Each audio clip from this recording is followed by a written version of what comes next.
Okay, so I think we can formally commence the session. Um, I welcome you all on this yet another session being convened by Youth Center for Research as part of its Summer Research Program 2020. I really thank our esteemed guest speakers whom I'll be formally introducing in a minute. And I also thank all the participants who have been participating in different sessions and who are also part of the Summer Research Program of this year, 2020, which is a 6-week-long program arranged by YCR.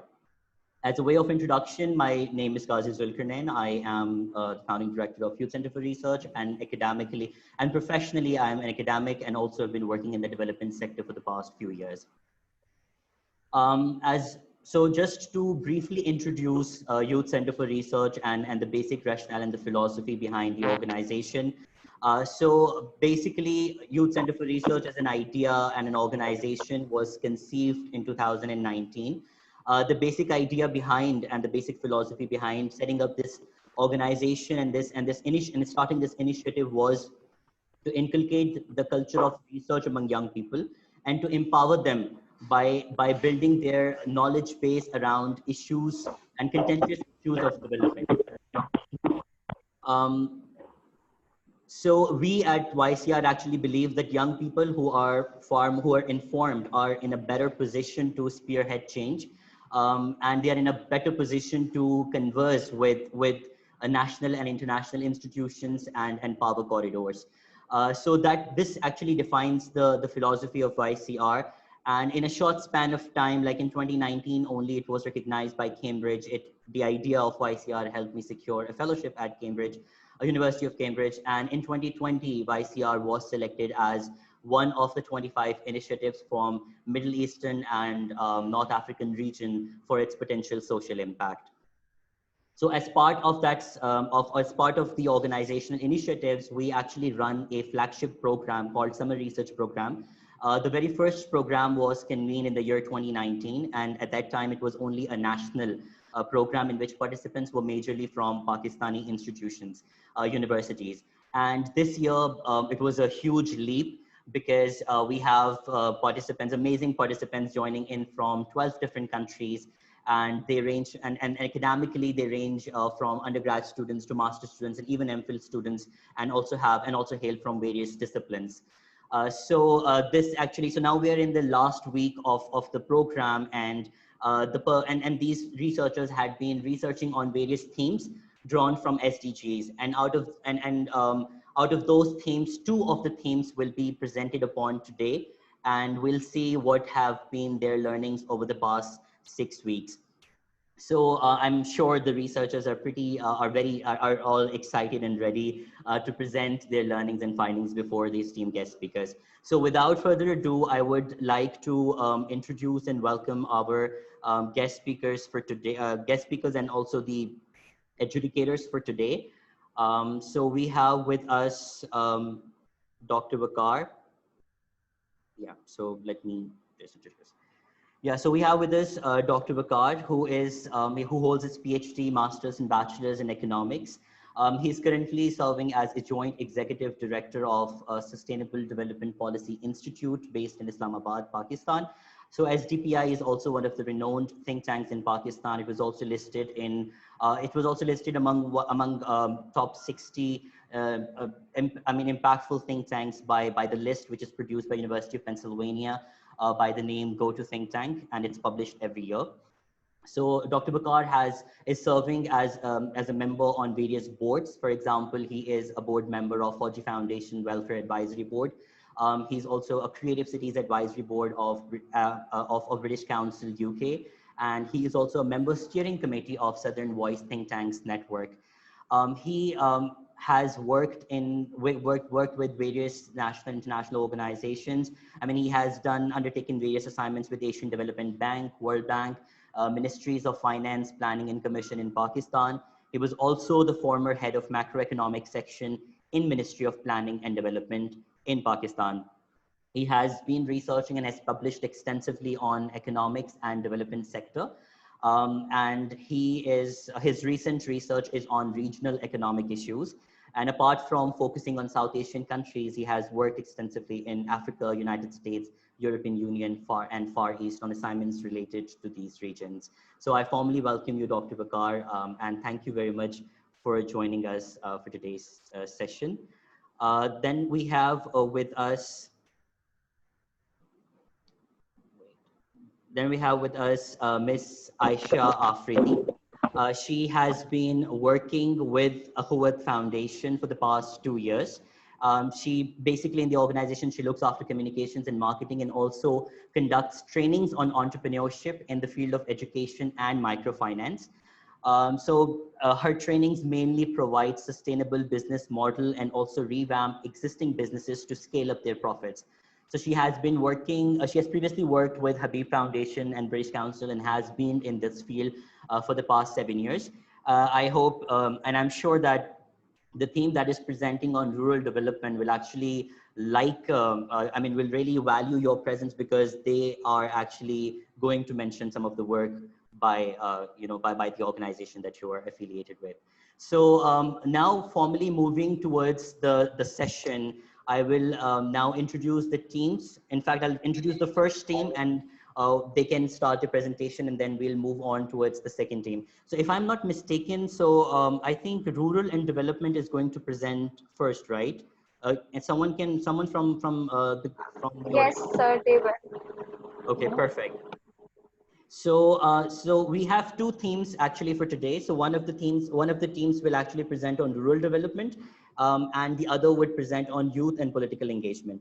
So the first presentation would be by, before we actually delve into the presentations, since I've already introduced the guest speakers and the honorable guests, I think it's very important to kind of first hear from them. What do they think about the themes that we have for today? And also, their introductory remarks generally for the young researchers. So I would request Dr. Vaqar if you could please, say something as part of your introductory remarks. Thank you very much, Zulkarnain Sab.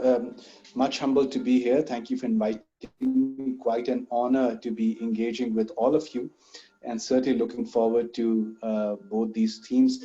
I think what is perhaps of importance is to bring greater limelight and the urgency towards SDGs.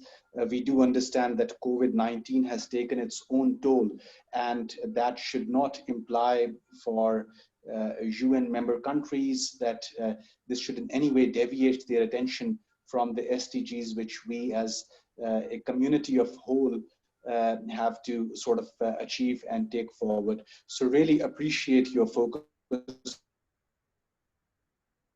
over here. And Thank you so much, Dr. Vaqar, for your opening remarks. I would now request Miss Ayesha if, for her opening remarks for the young researchers and also basically on the themes. Thank you so much, and hello to everybody. I'm really glad to be a part of this.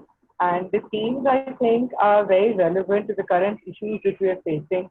And I've been primarily working on rural development, microfinance, and also scaling up the different businesses that our beneficiaries do.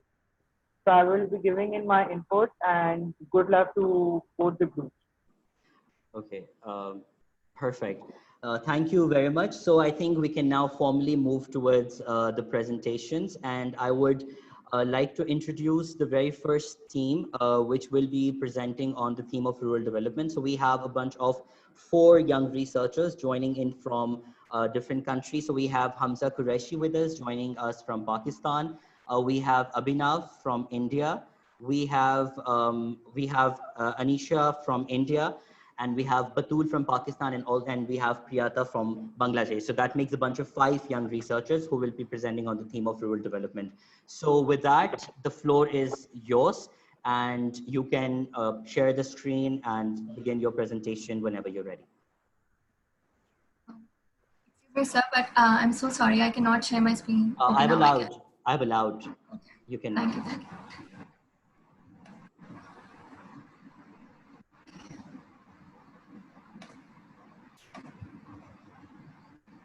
I hope you all are able to see it.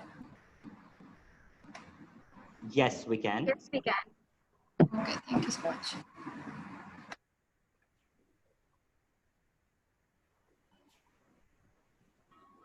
My group member Priyata will be starting with it. Am I audible? Yes, sir. Hello, am I audible? I'm not sure. Yes, Yes, you are. Priyata. Okay, sorry for the background noise. So I'm Priyota Talukdar. I'm from Bangladesh, majoring in economics. So under the theme of rural development, we have worked for the outreach of the microfinance system and women empowerment, a comparative study from Bangladesh, India, and Pakistan. So before commencing our presentation, I would like to thank our today's guest for their valuable time and the YCR management for their constant support, and our advisor Abhishek and our team facilitator Amina for their help throughout this program. Batul, next slide please. So these are the key points that we are going to cover today, like research issue, rationale, literature review, research methodology, comparative analysis, limitations, and recommendations.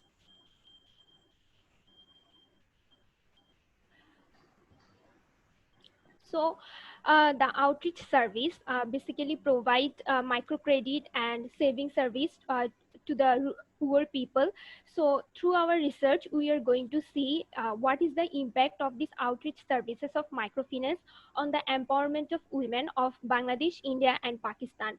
And for the measurement of our women empowerment, we have decided three aspects: economic, social, and political one. And under these three different dimensions, we have also considered sub-parameters like ownership over land, amount of asset, for example, jewelry, and like the percentage of saving that the clients have for their entrepreneurial purpose, and the decision making within the family in terms of money management, children's education. And for the political one, we have considered how they are politically aware about their rights and political issues in their own communities.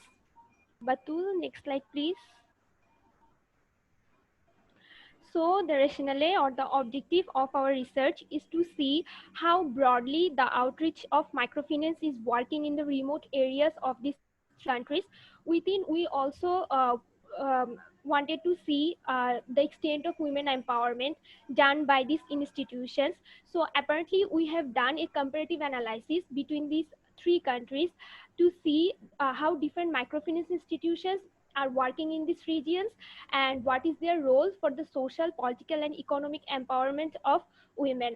So the rest of the presentation will be covered by my teammates. So I would like to hand over to Batul. Thank you. Okay. Hello everyone, I'm Batul Tasneem from Pakistan, and I will be discussing the literature review. So while writing our literature review, we came across many articles, but our advisor Abhishek suggested us that we should break down our literature review into different headings to make it easier for the reader to follow through easily. So the four subheadings that we have divided our literature review under are the inception of the microfinance institutions, women empowerment, outreach and accessibility of microfinance institutions to women, and impact of increased outreach.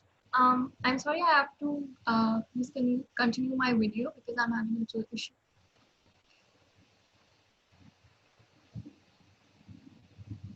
Okay. So the first subheading that I will be discussing is the inception of the microfinance institution. So microfinance is defined as a range of financial services such as saving, credit, and insurance for the poor. And in 1976, a systematic microfinance program initiated by Grameen Bank in Bangladesh changed the service system of microcredit and set a benchmark as a successful model for rural economic growth. And many other South Asian countries like India and Pakistan have adopted the Grameen model, which has gone through a lot of transformation with diverse institutions and services in different countries. For example, the self-help group bank linkage program emerged in India as a different methodological approach of microfinance institution. And in this type of banks, self-help group bank system, so people who share common problem make a group of around 20 members, and they can choose their own beneficiaries and signatories, and then they can regularly save and take in the time of need. Moving on, women empowerment is a crucial aspect of our research. So it was very important for us to define it. Empowerment is a multidimensional term, but how Kabir defines it as is a process by which those who have been denied the ability to make strategic life choices acquire such ability. Ability. So various social, economic, and political factors that can enhance or hinder empowerment are understood through the lens of microfinance, and that is the goal here.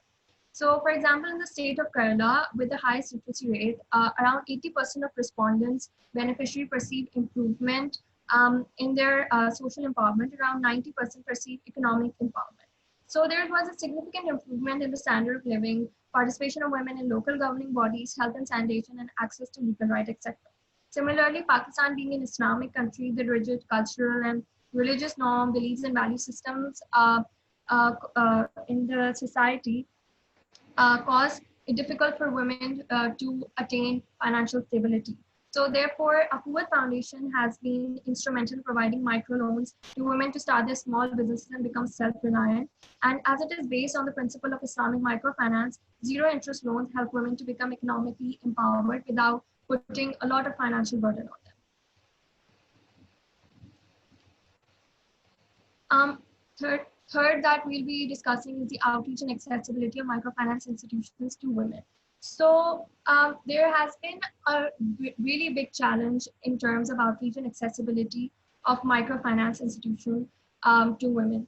And the factors that inhibit credit availability to women include lack of awareness of existing credit schemes, high interest rate, lack of collateral security for finance, lengthy and rigorous procedures for loan application, etc., which causes women to not be interested in taking loans.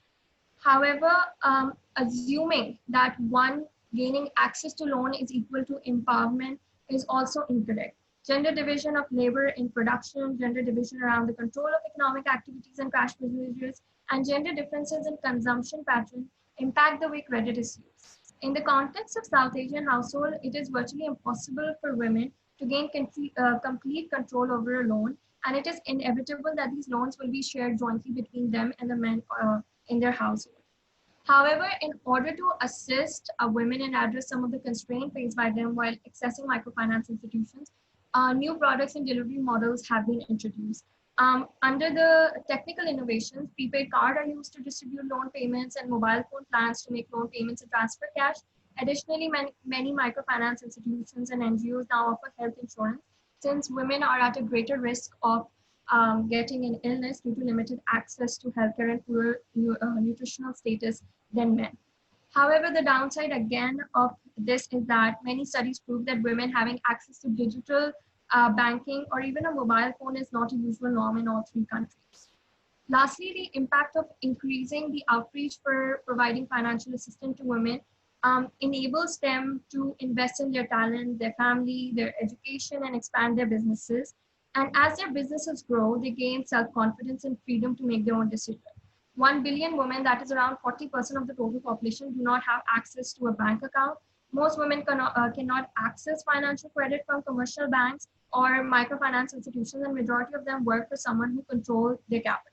Therefore, microcredit for women has a stronger positive development impact than as compared to microcredit for men.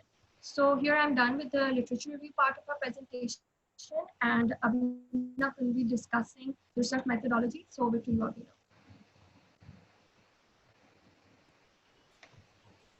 Hello everyone, greetings. This is Avinav from India. So I'll be discussing about the research methodology that we adopted to conduct this research. First, it's a purely qualitative study paper, and owing to the pandemic situation, we couldn't do primary research.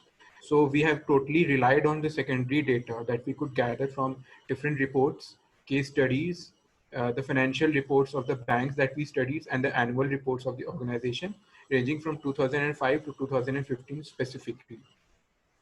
The data that we took is of three countries, like the comparative study, India, Pakistan, and Bangladesh, because the team members are from these three different countries. Now, the institutions under study. Here we have taken different institutions from each of the country. Like in Bangladesh, we took Brak Bank and the Grameen Bank, which had been the pioneered in microfinance institutions started by Muhammad Yunus. In Pakistan, we have taken the Akhuwat Bank, the Akhuwat Foundation, which is working in the Islamic microfinance sector.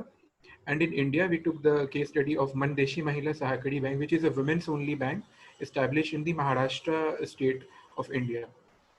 In studying and for doing the comparative analysis, we took three parameters: the social, political, and economic, and we tried to analyze that how these parameters are getting affected through the microfinance outreach.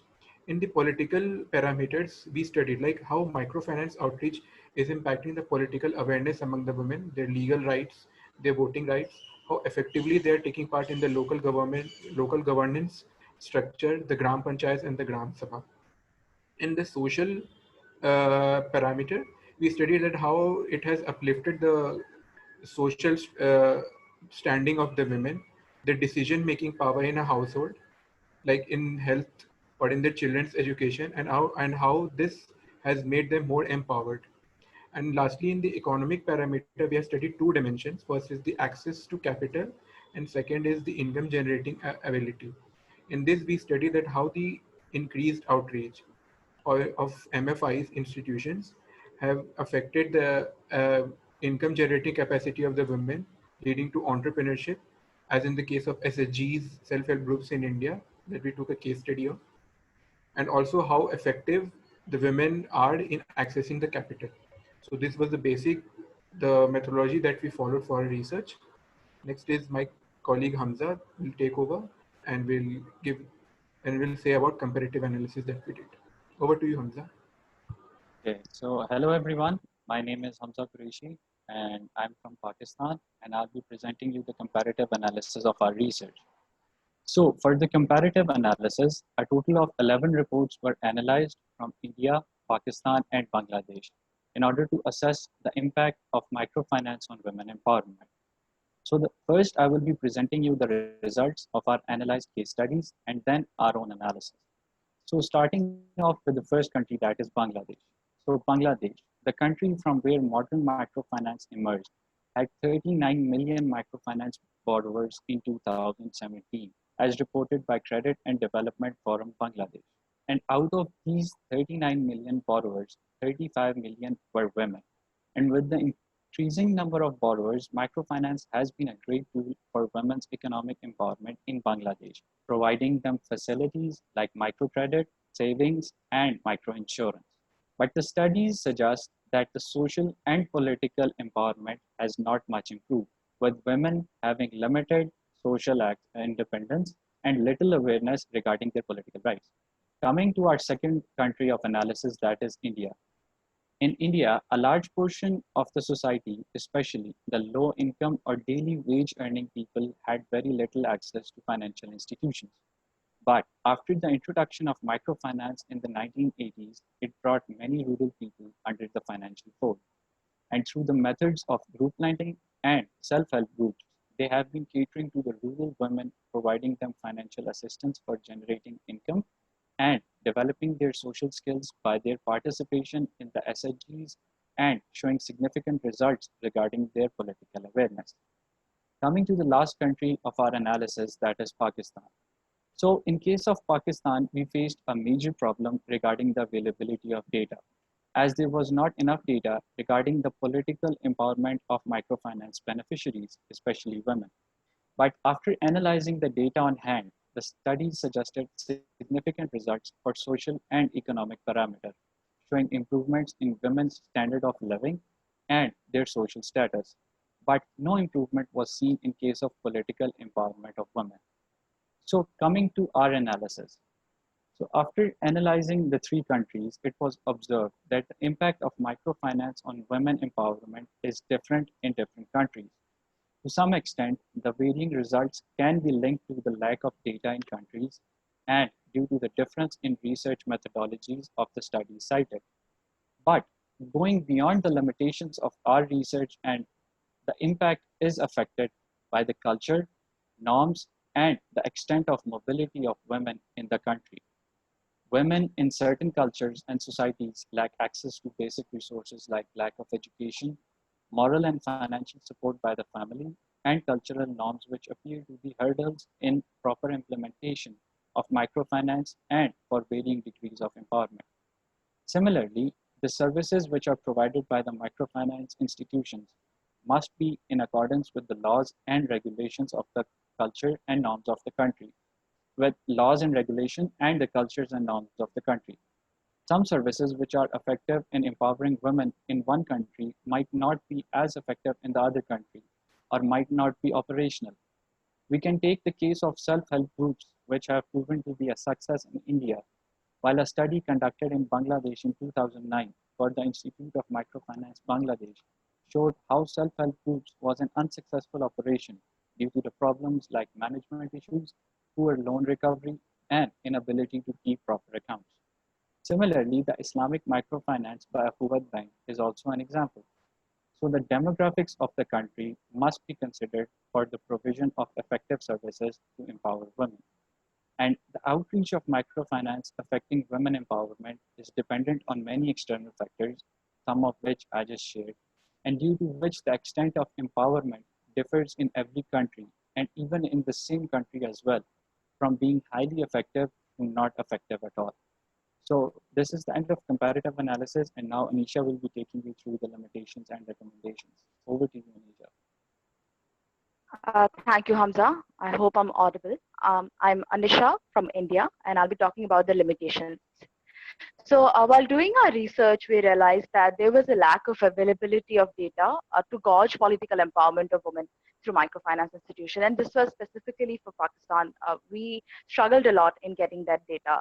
Also, for bank reports of various banks, the three banks that we took, the bank reports reflected very less about how the MFIs have been helping in uplifting social issues or, for social elevation. So those were one of our limitations. Also, insufficient data in women's involvement in selling or purchasing a property, especially in Pakistan and India. So usually, the decision-making agencies would allow women to have a lot of autonomy or say onto how they want to take forward their child's education or nutrition. But when it came to a bigger scale, like whether they can buy or sell a property, they had very little say. Also, there was very insufficient data to give us an idea on the same. So we have few recommendations. Next slide, Batul. So our recommendations are like we feel that there should be more monitoring programs on borrowers, which would allow us to get more cross-sector data collection, which would be really beneficial. Also, we believe that extensive public sector research to understand the various economic and political parameters associated with MFIs is definitely the need of the hour right now in the three South Asian countries. Also, we felt like while our research that there was not much distinction amongst the type of women who were using the loan, right? Whether they were single mothers, whether they were widowed mothers, whether they were women who had never married, or whether they were married women. So I think that kind of a distinction is very important to gauge social empowerment, especially through the layers of patriarchy. So we feel like research on those lines would be really helpful as well. So these were our recommendations. And we have few resources which we have cited through which we use throughout our 6 weeks of research. It's been an amazing experience working with this team and with YCR. We learned a lot and we are really grateful. So we hope you liked the presentation and thank you so much for patiently hearing us out. Okay. Thank you very much for the presentation. I think all the participants can actually, using these reactions, can share how they feel about the presentation. So without any delays, I would the researchers who were grouped into teams for this 6-week long program, they were also being supported by different advisors. For example, rural development team had an advisor from India who is also working in the development sector, and then the next team also has an advisor. She's also in the session for today, and she's joining in from Morocco, and she's an engineer by profession. So with that, I'll ask Dr. Vaqar to please share his valuable feedback with the teams and let us know what does he think about the presentations. Thank you very much. I congratulate the research team. I think this was fascinating research. And I'll be rather quick because I'll also be interested in hearing comments and inputs from our colleague from Akhuwat, of course. I think they'll have more interesting insights. But I think one of the interesting things that you have done, of course, is that there are very few comparative studies out there. So I think congratulations on this effort once again, because I could see that even in your references, there are very few comparative efforts which can be undertaken, primarily because, of course, the data, its frequency, the data definitions, they're very different, and you did point them out. The two or three things in which, of course, I would be very interested.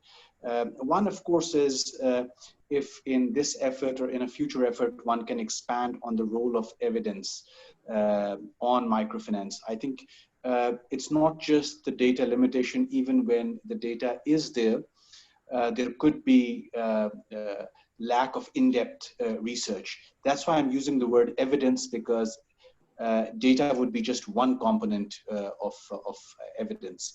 And I think there has to be deeper analysis around microfinance using various strands of evidence. And then, of course, more importantly, using this evidence as a feedback to improve the current programs, which good organizations, decent organizations like Grameen Bank, Akhuwat, they may like to take. So what lessons would be there? I think that loop is very important to be completed. You did point about the need for improving monitoring systems. I think this point is very well taken. But I think you are sort of banking or relying too much on the capacity of the public sector to do this monitoring. And in my sort of humble experience, I think public sector's capacity may be there, of course. There may be good people who can do this kind of monitoring in the public sector. But the fact that their analysis may have limitations due to their, of course, nature of occupation and how much they can be open about that monitoring and the results that may come about. So I think one of your recommendations also has to be to strengthen the monitoring systems in the private space, because a large part of improvements to microfinance and its linkages with women empowerment can be improved by strengthening social accountability at the grassroots level. And this social accountability can come if you have good monitoring, evaluation, and learning capacities at the NGOs, at the civil society organizations who are there at the grassroots level, where your survey or your beneficiaries are present. Third, I think the role of IT and ICT would be very important. So you do point out mobility-related barriers as one of the key challenges for women empowerment, and I think your results would be validated by literature as well. But a person like me would be very interested to know, for example, that have some of them, or could some of these mobility-related barriers be overcome by developments in IT and rural ICT sector, which are taking place. And if such a variable is there and the data can be arranged, that will be very helpful, even if the analysis is qualitative in nature. I think my final comment would be, of course, to probably to make your recommendations more actionable. You can go a step further and assign what is it, for example, that under the microfinance that you're expecting central banks in the three countries to do. What is it that you want the tax office to do, for example, FBR in case of Pakistan or State Bank in case of Pakistan? I think that will sort of make the recommendations more actionable. If there are, I see some lessons for Akhuwat, for example, but maybe a little more specificity can sort of advise or guide the teams at Akhuwat better what your results mean for them. Thank you. Okay. Thank you so much, Dr. Vaqar, for your feedback on the presentation. And now we'll move towards Ms. Ayesha Afridi. And since that's your also area of profession and professional engagement and expertise, so we'll really value your feedback. So the floor is yours. To begin with, I would I was just very keen listening to all this presented by the young talented people. First of all, I would say you've chosen a very difficult topic and you must have gone through a lot of difficulties through it. But I would like to commend your efforts and the way you put it across. There were just a few things while I was going through whatever you were saying, and I was taking my notes as well.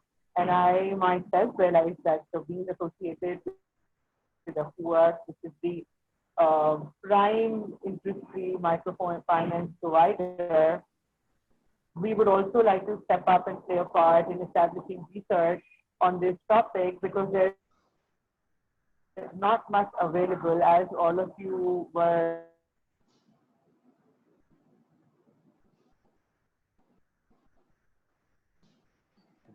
it's been perceived like representing internationally or globally, people do think that it's a bank. So one thing is that it's a civil society, civil service organization. And our, as you were also focused on women beneficiaries and there's no bifurcation available.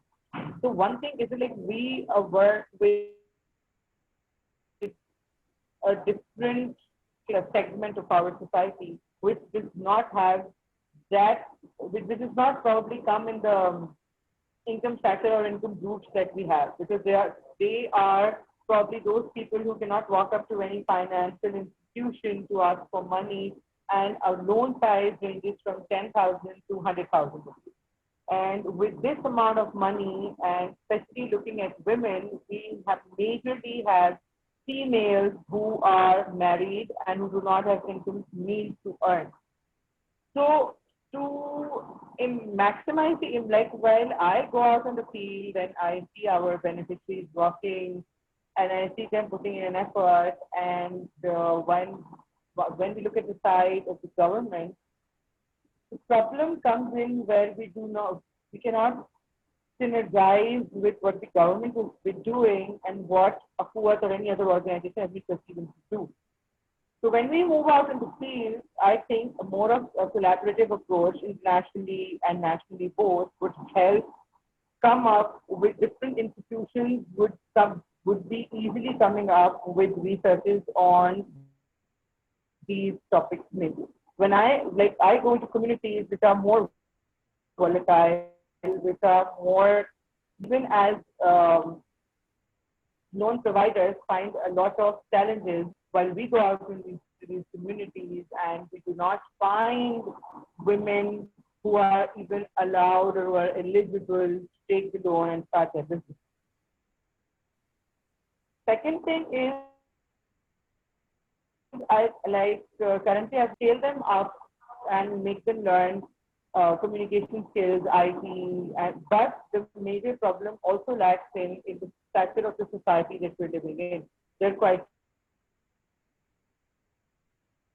reluctant, regardless of all the, you can say, benefits any other organization is providing them, they wouldn't be moved to do this. So we do need to develop a system nationally. And one thing I would like to point out here is that when your in-depth research has also given me another perspective to work in that direction as well. But you could also come up with numbers or probably just the raw data where you would know in what capacity are these females taking loans and what businesses are they doing. That would definitely, different CSO, there are a lot of CSO organizations working, and it would give them an idea. I would definitely, after today's session, I would definitely be taking it up to a different level. First was this, and second was, I don't know if you're aware of the other bank loan sizes or no, but you should be. That would actually make you able to understand the dynamics of from which sector these ladies are coming in from, and how can we make an ecosystem for them which will be better. So Akhuwat on its own tries to connect individuals with different organizations, with different other NGOs, and we do have people coming in who do research on Akhuwat, and then we help to put it in our system as well. So this is one thing I would like to point out. Otherwise, the way you presented it, and you've done quite a lot of research, and overall, for me, it was very, very eye-opening and a very, very informative session so far. If any of you have any questions, you can definitely ask. Right. I think thank you very much for the feedback, Aisha, and thank you very much for your feedback, Dr. Vaqar. I think without any further delays, we can move towards the second presentation, and I would like to introduce the second team and the second theme. So the theme on which the second team will be presenting is youth and political engagement. And so we have a group of four presenters, and they're joining in from different countries. So we have with us Harshana Guru. She's originally from Mauritius, but currently joining in from the USA. Then we have Abdul Mumin Iditi. He's joining in from Nigeria. Then we have Amin Tabisi. Pardon me if I am mispronouncing your name, but he's joining in from Morocco. And then we have Ayesha Katpar joining in from Pakistan. So their theme of research was youth and political engagement. The floor is yours, and you can begin with sharing the screen whenever you're ready. All right, thank you so much, Kazi. I will share my screen now.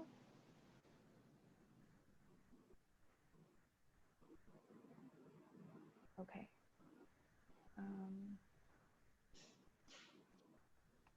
So just let me know if everyone can see it. I can see it. All right.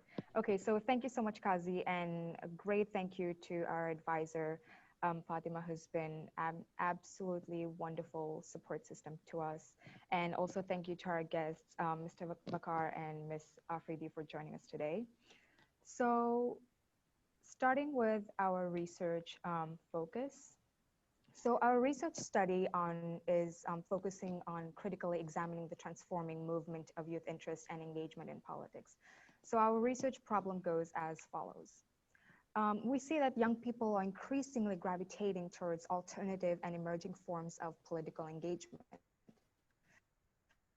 So here we see an increasing shift from the conventional forms of engagement, such as running for a political position, working in policy making, and so on, to what would previously be known as unconventional means, but we would redefine them as alternative and emerging means of political engagement, such as demonstrations and protests and so on. So we also notice that the youth is increasingly using social media platforms as a means of expression and mobilizing masses to their cause for demonstrations and actively advocating for social political change. So the core issue here narrows down to the fact that we are seeing a decrease in the formal and conventional means of engagement, where protests and demonstrations are not often openly welcomed. And this is something we're increasingly seeing in the United States and in Belarus right now. This also relates to how current policies to encourage youth political participation are either insufficient or lacking, or are not robustly enforced. So moving on to our rationale, we see that with the advent of globalization and neoliberal capitalism in the 20th century, socioeconomic prosperity has transformed the youth bulge into demographic reality today. So with the issue of underrepresentation, we saw that youth membership and participation in policymaking in political institutions has remained fairly limited and constrained. Just about 2% of the world parliamentarians constitute of young people under the age of 30, and only 28.1% of the world's members of parliament are under the age of 45, and this is not even under 35. So our aim here is to identify and analyze the relationship between the youth and their role in policymaking and social change, and also how technology may be the driving force behind new means of youth political participation. So by studying the obstacles and limitations they face while engaging in politics, we seek to analyze the transdisciplinary nature of digital technologies and their role in shaping the political future of emerging young leaders. So moving on to our critical analysis of the literature review, we saw that with Pakistan, corruption and nepotism was very prevalent related to ethnic, religious, and class divisions. In Brazil as well, populist appearances in poor communities was very often seen, such as vote buying. In Nigeria, similarly, prebendalism and corruption was very prevalent. In terms of the political system in Pakistan, we acknowledge that it is democratic, but also heavily influenced by internal and external forces. In Bosnia and Herzegovina, we saw that political actions have considerably dropped, be it formal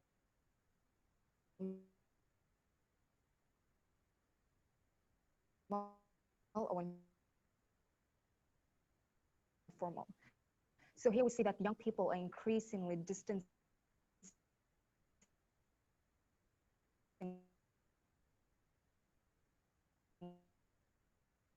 themselves.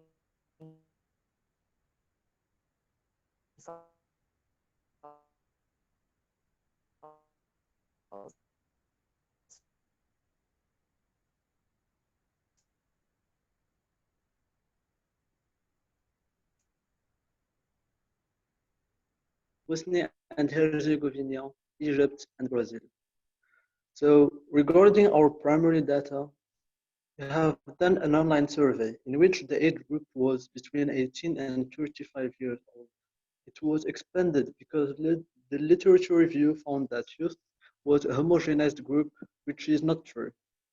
Interviews of politicians and policymakers in the political sphere to get in-depth insight of the limitation of our online survey, because it was mostly quantitative data. Although our survey was semi-structured, we could not get in-depth information and data, so the interviews made up for this gap. And now, these are the politicians and policymakers we interviewed. So we had Mr. Yusuf Talpur and Mr. Asad Omeir from Pakistan, Mr. Vladimir Italiani from Brazil, Honorable Mubarak and Honorable Olali Khan from Nigeria, and lastly, Mr. Lani and Ms. Kosmas from Kenya. So regarding our survey, the target population was 600 respondents, which means 100 per country. Responses were low for Egypt because politics is a controversial topic and people who we reached out to were hesitant to share the online survey. Also, in Bosnia and Kenya, there was a language, hence the interviews filled in the gaps from the primary data. So now I'm going to go over from pieces to support our analysis, results, and policy recommendations. So now I'm going to give the words to Abdul, who is going to talk about the results and analysis. Thank you. Okay, thank you so much. I mean, from all our data gathered, so looking at our results analysis, we also look at the level of trust in the political situation. Over 60% says they were dissatisfied with their government. Over 60% said their country was incompetent. Over 70% says the system was corrupt. So in our interview with some politicians, Honorable Gara from Nigeria stated capital and moral support from people as the biggest challenges of young people trying to engage in politics.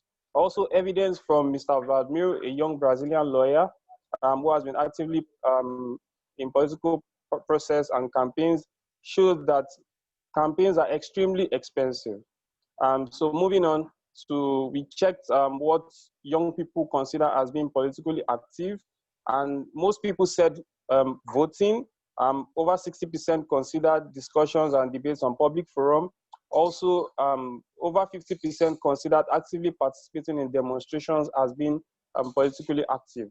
Also, Mr. Tolpur, a member of the National Assembly in Pakistan, described the conventional and non-conventional means of engagement as all natural and part of the practical way of politics. According to him, nothing is unconventional, it's all conventional. So next, we try to understand the level of political literacy and training. Just 40% affirm to have received mandatory civic education, while roughly 50% have sufficient knowledge to understand the political setup of the country. Over 60% see themselves as agents of social and political change. Over 60% felt they lack training, which is a big obstacle while trying to engage in politics. And this can be evident from our interview with an Egyptian participant who stated that it takes so long to understand the political process when you don't have the political literacy and training. Also moving on, our survey on the use of digital technology by young people to participate in politics showed that about 90% obtain political information from social media such as Facebook and Twitter. A lot of people also affirm that social media does influence their political opinions. Also, since our survey maintained anonymity, we were able to get raw political content. So people from Egypt told us that speaking against the government is frowned upon. Also, some participants from Brazil stated genocide in some of the actions of the government. So lastly, we will be looking at youth inclusion. So above 90% believe that young people should be included. However, our interviewees questioned which youth should be included because there's a lot of discrepancies on that, considering the fact that young people have different preferences and backgrounds all over the world, and this needs to be taken into account when looking at the issue of youth empowerment. I'll be handing over to Ayesha to talk about the policy recommendations. Okay, so for our policy recommendations, we've divided it into different categories. So the first policy recommendation that we have is on political literacy and education. According to the IEA, civic education is defined to include teaching young people about different political setups, telling them about the strengths and weaknesses of different setups, encouraging respectful discussions in the classrooms, developing political communication skills, and as well as ensuring participation in civic exercises at a very young age. For example, schools can hold mock elections at the elementary level. Apart from this, we also need to consider that civic education has certain limitations which need to be considered. For example, in Brazil, the term civic or political education is not welcomed. And the Escola Sem Partido movement in Brazil is actually a reflection of how polarized and politicized the whole concept of political literacy is.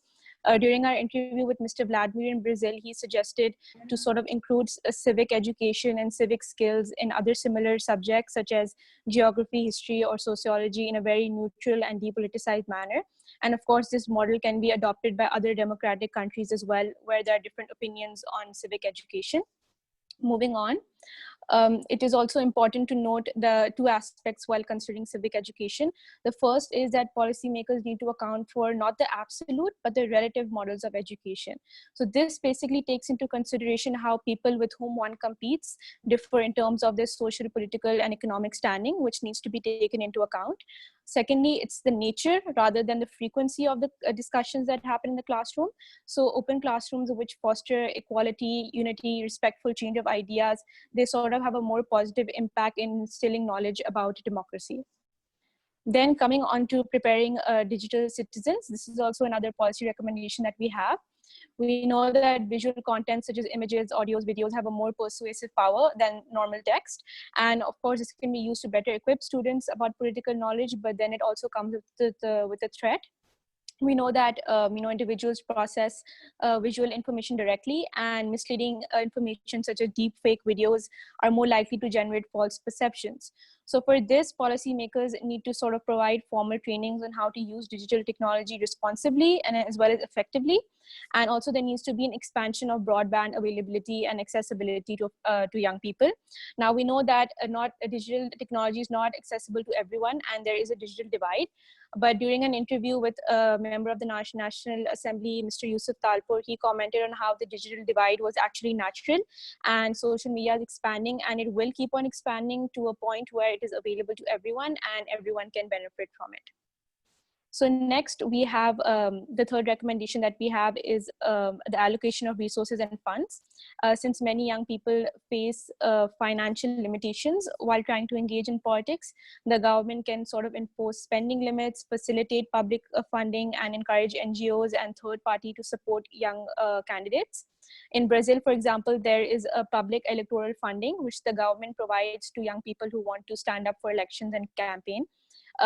During the interview with Mr. Vladimir, he mentioned how many people in Brazil are actually critical of this provision by the government, while there are people who are starving, facing unemployment, etc. However, Mr. Vladimir emphasized on how people need to be aware of the long-term sustainable benefit of this policy. Then we have the recommendation of empowering young people. We need to account for different experiences and levels of exposure at different societies by telling success stories to young people.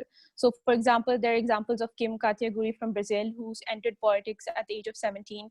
We have Alexandria Cortez from the US, and we also have Sanna Marin from Finland, who's the youngest prime minister in the world.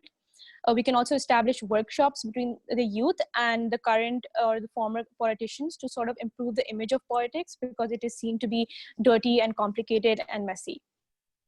Then moving on, we have the presence of youth centers.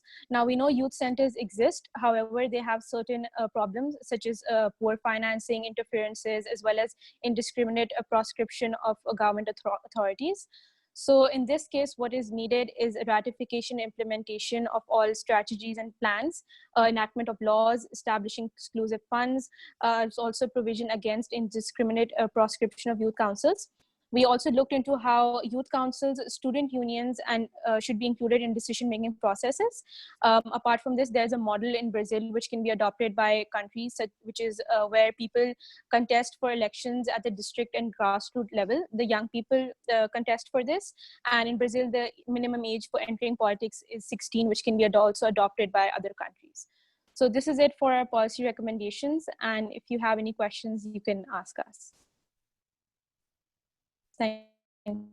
Also, I would like to add that we also have a suggestion that says that allocations of positions of young people at the district or local government level. This is currently not in our slide, but we are looking to get your suggestions on this. So we think it's important to dedicate political leadership at the local or district level of government, majorly to young people. This can be done by limiting the participation of older politicians at that level to 35%, which accounts for 2/3 of the total people in government. So we look forward to hear your views on this as well. Okay, perfect. Thank you so much, youth and political engagement team, for your presentation. I think the audience can actually, using the reactions, can let us know what they feel about the presentation. And while they do so, I will definitely go towards Dr. Vaqar and seek his comments and views about the presentation by the second group. Thank you very much. Fascinating presentation, and congratulations on this very interesting work, and certainly brings together a lot of comparative knowledge from very different parts of the world. And I think the challenge would be more in this case, given that in the last presentation, to some extent, comparing countries like Bangladesh, India, Pakistan, sort of may have been easier given the same kind of legal framework. But in this case, I could see that the sample of countries is fairly heterogeneous, which is very welcome and very inclusive, certainly.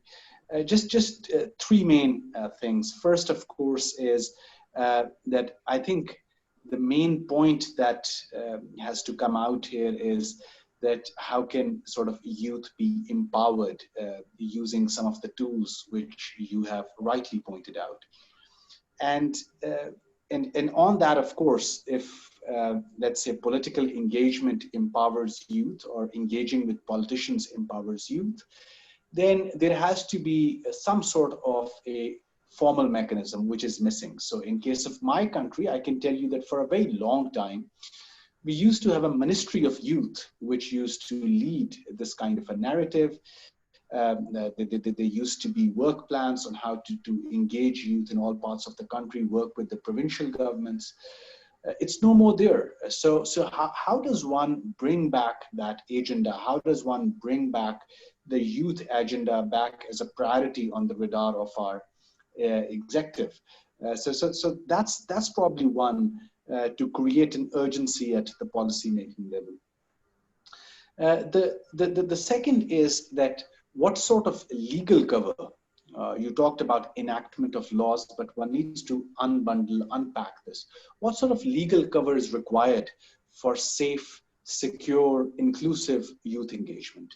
And therein, again, of course, we often see movements which may be well-intentioned, but may not be sort of seen very positively by the state, or there could be movements by youth groups who may be seen with some sort of a hostile underpinning. Now, this sort of segregation, instead of this being done by anybody sitting in power, could be sort of unfair with, let's say, a society or segment of society who wants to convey a certain message, grievance, a discontentment, for example.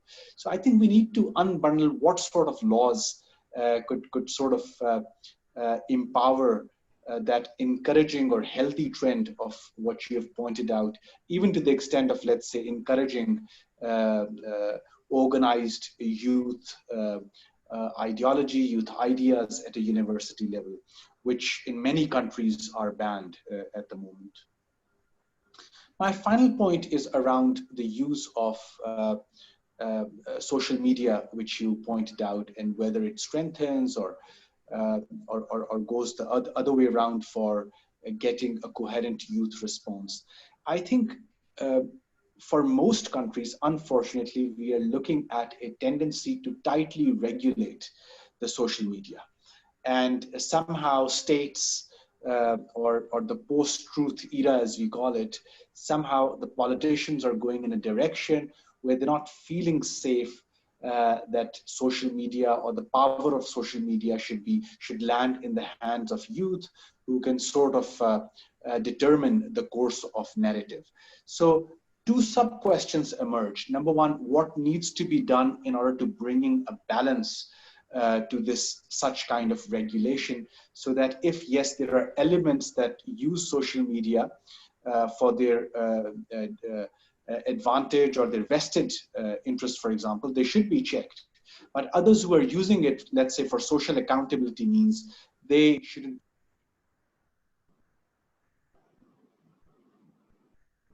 So that's one.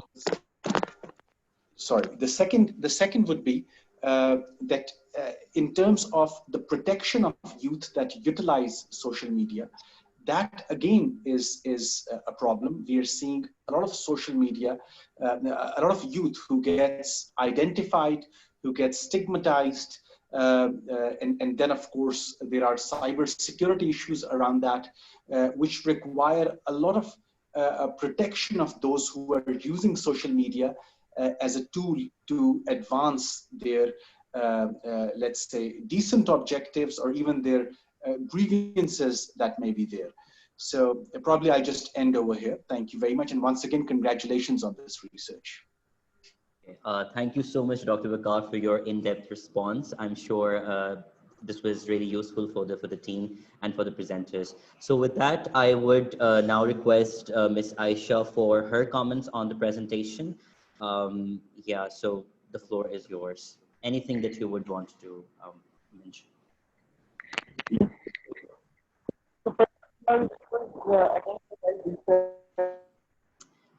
And we do need to speak up on these topics and create awareness as well. But one thing, when being in Pakistan, like I saw the examples that were being given by you all. One thing I would add on is to come up with examples, just like Dr. said, there is a proper Ministry of Youth and Affairs, and they were trying to do a lot of work with 2 different NGOs and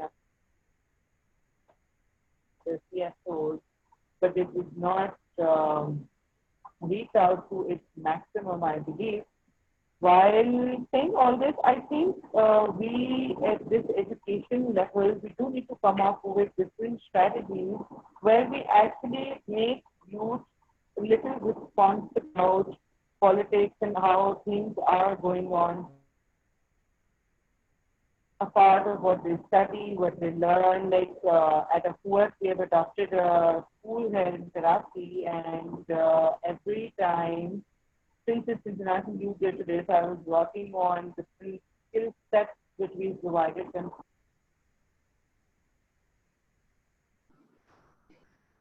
Okay.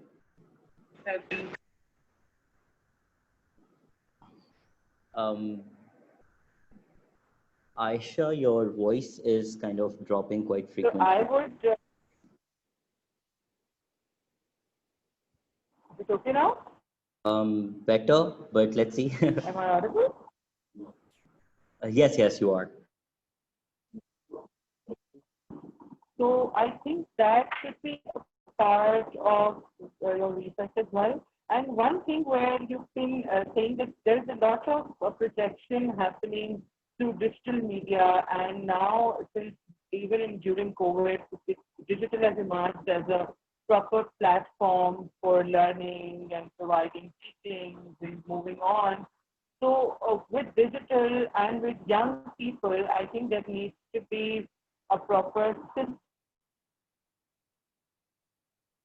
system where young people would know which way to go and which way not to go. Like for example, and they're quite disconnected from the idea of content on politics, youth development, and how a young people can enter into politics. I think somehow that needs to be infused in our education systems all over. But I think small chunks or a small little information, except for the curriculum that is being taught, is very necessary, very, very necessary. Because I work with youth firsthand, and we're 1,400 kids with us, and there's a very close contact that we have. But they do need, like, they're barred of the idea of entering this into this stream. Half of them would want to become something else, but nobody would want to choose this field, or civil society or activism or all of this. One aspect was this, and second was when there's a lot of uses of digital, there needs to be a proper system of check and balance where a lot of cybercrime and all these things come in, as mentioned by Dr. Vaqar as well. So that also needs to be built into the system through different channels that we have. Like now, there's a lot of awareness on the different ways of scams and everything that happens online, and immediately young people fall prey to it. That would not be in Pakistan, that would be everywhere. So I think that is something which should be raised on the policy making level by people like you, and then it can be implemented in different ways. Moving forward, we would need young people to come up with such constructive or sustainable methods where youth can be infused into the mainstream. Other than that, it was very nicely presented, and I like the layout of the entire presentation. I could read through. It was very, very, very visible, all the charts and everything. And I really liked the way it was presented. Really. Okay. So thank you so much for giving me a opportunity to learn so much today.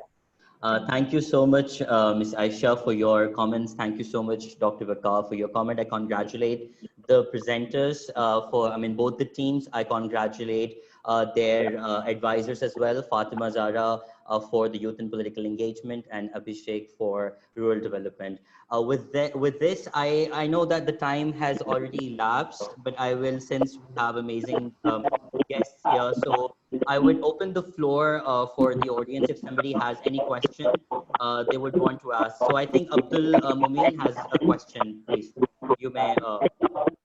You may take Yes, thank you. Thank you so much, Mr. Kwazi. So I just want to quickly comment on what Dr. Vaqar said regarding the legal framework for young people and the so many other things. So I think from our research, from everything we could gather, it's obvious that young people need to be effectively involved in the process. And that is the only way there can be a balance. Also, we are talking about sustainable development, and there's a need to change the approach to which youths are being included. So across the world currently, there are countries which seek to include youths by 30%, by 40%. Even though this is currently not being fully implemented, there are some changes, and there is need to change that approach to actually limit the participation of older politicians. Because in our interview with the member of the National Assembly in Pakistan, he said that older people would always contest elections in as much as they feel that they have the capacity to win the election. And this is always going to limit the participation of younger people. So we are looking at the possibility of the local level, like we stated, that young people be included effectively and ultimately by limiting the participation of people above the age of 35 involved at the grassroots level to 35%, which is approximately two-thirds, to give young people the majority at the grassroots level. When it comes to issues of gagging the youth, issues of proscription of student unions, youth councils. Once youths are effectively involved at the leadership at the grassroots level, it will be difficult for government to just pass these laws because the youths are already in the government in large numbers as well. Right. Dr. Vaqar, would you want to say something in response? I mean, it's up to you. Oh, thank you very much. I think I agree with the broader observation, and certainly I think this is exactly what I think we need to unbundle, not just for Pakistan, probably for all the countries. And I do understand that the set of laws which could give a legal cover, which could strengthen youth engagement, may be very different from one country to another. But all of us sort of have to find out for ourselves how can we sort of allow more engaging, more empowered youth to participate in the political process. Right, perfect. So I think, I mean, the floor is still open for any more questions if anybody has. And if there are no questions coming up, I would certainly want to pose a question to you, Dr. Vaqar. And my question is basically more contextualized in from the context of Pakistan, but I think it would apply to other countries as well. So we are here talking about youth and their participation in politics, for instance. But the thing is, like Pakistan and some other countries might be having, even applies to India as well. So we have a concept of hereditary politics here.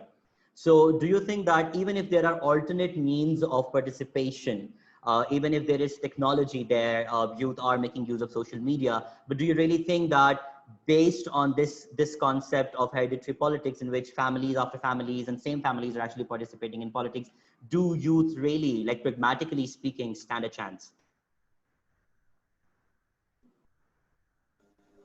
Yes, thank you very much. I think a very important question, and to some extent you've already sort of answered it the way a question was posed. And certainly, I think at the top level hierarchy of political parties, the inclusivity is still lacking. So party leadership is still being decided on the family basis or some other, let's say, bases, as you pointed out in your question. But there's a push for greater participation. There's a push for greater inclusion, and we do see that political parties are being bound by the Election Commission's law that they now need to open up to, let's say, youth. The percentages are being defined to women political leaders, to minority political leaders. And if you recall, the 2018 election did open up room for, let's say, social media influencers, some of whom were able to win tickets from the PMLN political party or the PTI political party, others, so on and so forth. So given that the political parties felt that these social media influencers have a voice, it'll be good to give them a ticket and keep them on their side.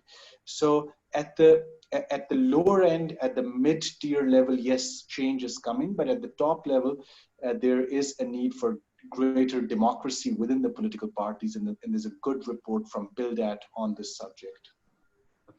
Okay, perfect. Thank you so much, Dr. Vaqar, for your response. Again, I would say once again, if somebody has a question, this is your chance. You can pose. But I have one final question which I would want to ask, and I would pose this question to Ms. Ayesha. I know that we are already, we're already overdue by 15 minutes, but we're just concluding in like 5 minutes. So Ayesha, my question would be that, so one of the presentations was on rural development, and especially on economic empowerment of women. So since you have an experience in microfinance, and there are institutions working in India, Pakistan, and other countries which are actually providing microfinances to different people and to women. So especially the question is in regards to women, that considering that some of the microfinance institutions have been working for a number of years, so what has been the framework of these institutions to gauge their effectiveness in regard, especially when it comes to women empowerment? I mean, how would you as an institution, or would your institution gauge its performance, that whether they have managed to achieve women empowerment or not? or just giving, just having the statistics of numbers that loans have been handed out is, I think, perhaps not a good measure to kind of evaluate the effectiveness. So what would you say about that?